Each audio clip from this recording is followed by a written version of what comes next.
Hi friends, மெஹந்திகி ரிச்னே வாலி சீரியல் எபிசோட் 2, 3 இந்த 2 எபிசோட்ல என்ன நடந்துச்சுன்னு வாங்க சீரியலுக்குள்ள போய் பார்த்து தெரிஞ்சுக்கலாம். ஸ்டார்டிங் சீன்ல நம்மளோட பல்லவி வந்து அழகா காலையில எந்திரிச்சு பூஜை எல்லாம் பண்ணிட்டு இருக்கா. இதெல்லாம் பார்த்த உடனே வந்து அவங்களோட மாமனார் மாமியார் 2 பேருக்குமே ரொம்பவே சந்தோஷமா இருக்கு. ஆசீர்வாதம் எல்லாம் பண்ணிட்டு நல்லா இருமா அப்படின்னு சொல்லிட்டு வாழ்த்திட்டு இருக்காங்க. அப்பதான் பல்லவிக்கு ஞாபகம் வருது, ஐயோ ரொம்ப நாளாவே வந்து தண்ணி வராம இருக்கே, பிளம்பருக்கு கூட கால் பண்ணமே, அவங்க கூட வரேன்னு சொன்னா எனக்கு வரவே இல்லை, அவனுக்கு என்ன பண்ண பாரு அப்படின்னு சொல்லிட்டு கால் பண்ணி நல்லா திட்டி விட்டுட்டு இருக்கா. அவ கால் பண்ணது யாருக்குன்னா நம்ம ராகவராவுக்கு தான். மாத்தி கால் பண்ணிருப்பா போல. கண்ணா பண்ணான்னு திட்டிட்டு இருக்க. எவ்வளவு நேரம் ஆச்சு, காசு மட்டும் வாங்க தெரியுதுல்ல, நேரத்துக்கு வர தெரியாதா, இன்னைக்கு நீங்க வந்து இப்பவே சரி பண்ணி கொடுங்க அப்படி இப்படின்னு சொல்லிட்டு கண்ணா பண்ணான்னு திட்டிட்டு இருக்கா.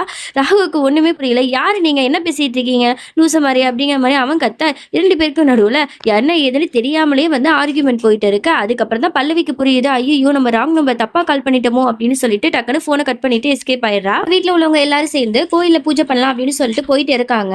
அங்க வந்து பல்லவிட்டு வந்து சொல்றாங்க, இந்த மாதிரி நீ தம்ம முன்னாடி நின்று இந்த பூஜையை வந்து நடத்தி கொடுக்கணும் அப்படிங்கிற மாதிரி பல்லவியோட மாமனார் சொல்ல, இதை பார்த்துட்டு ஸ்வில்லி சுலக்ஷனாக்கு செம காண்டாவது.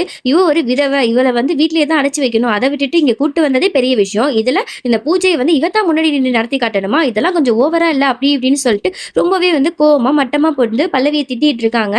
நீ என்ன சொன்னாலும் சரி, எங்களுக்கு தெரியும், நீ வந்து எங்களுக்கு அட்வைஸ் பண்ணாத அப்படின்னு சொல்லிட்டு சாரதாமா வந்து நீ தம்மா வந்து பண்ணணும் அப்படின்னு சொல்லிட்டு பல்லவியை வந்து பூஜையில வந்து உட்கார வைக்கிறாங்க. பூஜை நல்லபடியா நடந்துட்டு இருக்கும்போது சாரதாமா வந்து சொல்றாங்க, இந்த மாதிரி என் மருமகளுக்கு வந்து நான் வரன் பார்த்துட்டு இருக்கேன், அவளுக்கு வந்து சீக்கிரமா கல்யாணம் ஆகணும்னு நான் நினைச்சிட்டு இருக்கேன், அதனால நீங்க அவ கையை பார்த்துட்டு ஃபியூச்சர்ல என்ன நடக்கும்னு சொல்லுங்க அப்படின்னு சொல்லும்போது, இவங்களுக்கு வந்து சீக்கிரமாவே கல்யாணம் நடக்க போது ஒரு நல்ல பையன் இவங்களை வந்து கல்யாணம் பண்ணி கூட்டு போக போறான் அப்படிங்கிற மாதிரி சொல்லும்போது, பல்லவிக்கு வந்து இந்த கல்யாணத்துல விருப்பம் இல்லை அப்படிங்கிற மாதிரி சொல்ல, இந்த பாருமா உனக்கு விருப்பம் இல்லாம இருக்கலாம், ஆனா கடவுள் போட்ட முடிச்சா யாராலையும் மாத்த முடியாதுமா அப்படிங்கிற மாதிரி சொல்ல, இங்க வந்து அப்படியே ராகவ தான் காட்டுறாங்க. அவரு பெரிய ஜுவல்லரி ஷாப்போட ஓனரா தான் இருக்காரு. அவரு நிறைய ஜுவல்லரிஸ் எல்லாம் வந்து நியூ மாடல் கலெக்ஷன் எல்லாம் பார்த்துட்டு இருக்காரு.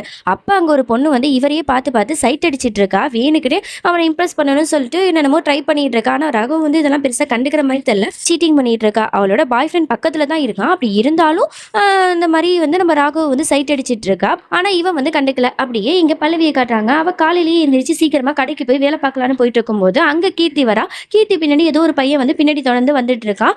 அவ பயந்துட்டே இருக்கா. இது எல்லாத்தையும் பல்லவி பார்த்துட்டு உடனே வந்து கீர்த்திக்கு ஹெல்ப் பண்ண போறா. யாரா நீ, எதுக்கு அந்த பொண்ணு பின்னாடி சுத்திட்டு இருக்க அப்படி இப்படின்னு சொல்லிட்டு வீடியோ எல்லாம் எடுத்து சோசியல் மீடியால இதை போட போறேன். ஒரு பொண்ணு தனியா சுதந்திரமா இருந்தா உங்களை மாதிரி கேவலமான ஆண்களுக்கு எல்லாம் பொறுக்காதுல அப்படின்னு சொல்லிட்டு ரொம்பவே வந்து திட்டி விடுறா. திட்டி விட்டவன அவனும் பயந்துட்டு அந்த இடத்த விட்டு எஸ்கேப் ஆகி போய் ராகவராவிட்ட போய் சொல்றான். ராகவ் தான் வந்து இவனை அனுப்பியிருப்பான், அந்த மாதிரி கீர்த்தி என்ன பண்றா போறான்னு எனக்கு எல்லாமே தெரியணும் அப்படின்னு சொல்லிட்டு உடனே அவன்கிட்ட போய் சொல்லிட்டு இருக்கான். இந்த மாதிரி வந்து சார் நீங்க சொன்ன மாதிரி நான் பண்ணேன், ஆனா அங்க வந்து ஒரு பொண்ணு இருக்கா, அவ சரியான திமிர் பிடிச்சவ போல, அவ என்ன ரொம்ப அசிங்கப்படுத்திட்டா சார் அப்படின்னு சொல்ல, இவன் வந்து அதை கேட்ட உடனே சம காண்டாய் போட்டு அடிக்கிறான். என்னடா நீ, உனக்கிட்ட ஒரு வேலை கொடுத்தா அதை உருப்படியா பண்ண தெரியாதுல, சே உன்னை போய் நம்பி அனுப்பின பாரு, என்ன சொல்லணும் அப்படின்னு சொல்லிட்டு பல்லவியோட அட்ரஸ் எல்லாம் வாங்கிட்டு அந்த கடைக்கே போயிடான். அங்க கிருஷ்ணா தான் இருக்கா. பல்லவி வந்து அவளோட வீட்டுக்கு போயிருப்பா. அவளை வந்து பொண்ணு பார்க்க வராங்க அப்படின்னு சொல்லியிருப்பாங்க. இதுல அவளுக்கு விருப்பம் இல்லை. பட் இருந்தாலும் அவங்களோட மாமியா இருக்காங்களா, அவங்க ரொம்ப ரிக்வெஸ்ட் பண்ணி கேட்டதுனால ஒத்திக்கிட்டு அலங்கரிச்சுட்டு போய் நிக்கிறா.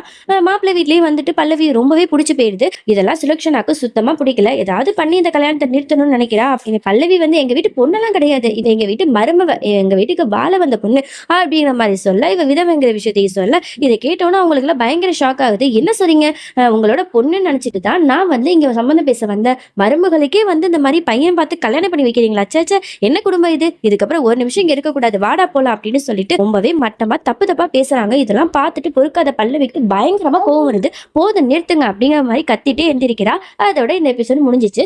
இந்த சீரியல் எப்படி இருந்தது நம்ம கமெண்ட் பண்ணுங்க. நெக்ஸ்ட் வீடியோல சந்திக்கிறேன். அது வரைக்கும் டாடா பை பை ஃப்ரெண்ட்ஸ்.